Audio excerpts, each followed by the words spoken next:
The disappearance. It was a crisp autumn night, the kind where you feel invincible because you're 18 and at college. My friend, let's call her Sarah, had headed up to a party at the university about 25 miles north. She was a freshman, full of that bright, naive energy. She'd gone with a friend, laughing, ready to play cornhole and meet new people. But somewhere between the music and the crowd, the thread snapped. 1 minute she was there, tossing a beanbag. The next she was gone. Her phone rang and rang until it hit that cold, flat voicemail. By morning the silence was deafening. The police were called. Posters went up, and for 10 days, the world just stopped. We were looking for a girl who had vanished into thin air. The nightmare. What we didn't know was that Sarah was living through a literal hell. At that party, someone had slipped something into her drink. The world went blurry, the music turned into a low hum, and a group of men led her away. They didn't take her to another party. They took her to a third-story apartment that would become her prison.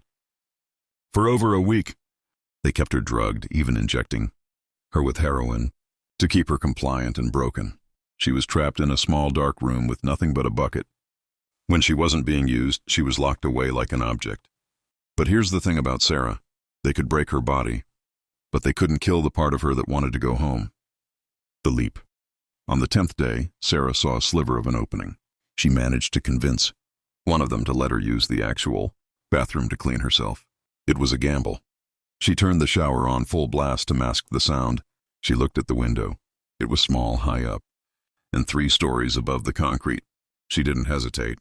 She squeezed through that frame and fell. The impact was brutal. She hit a large hedge that broke her fall but shattered her arm and her leg. Most people would have gone into shock. Most would have stayed in the dirt and waited for the end. Not her. On a broken leg and one good arm, she dragged herself through the dirt, out of the shadows of the apartment complex, and toward the main road. The rescue. Imagine being a homeless man sitting at a bus stop in the middle of the night and seeing a girl, battered, pale, and broken, crawling out of the darkness on her stomach like a soldier in a war zone. As she reached the light of the bus stop, cars began to slow down. Her captors had come out to find her, but they couldn't touch her anymore. The public eye was her shield.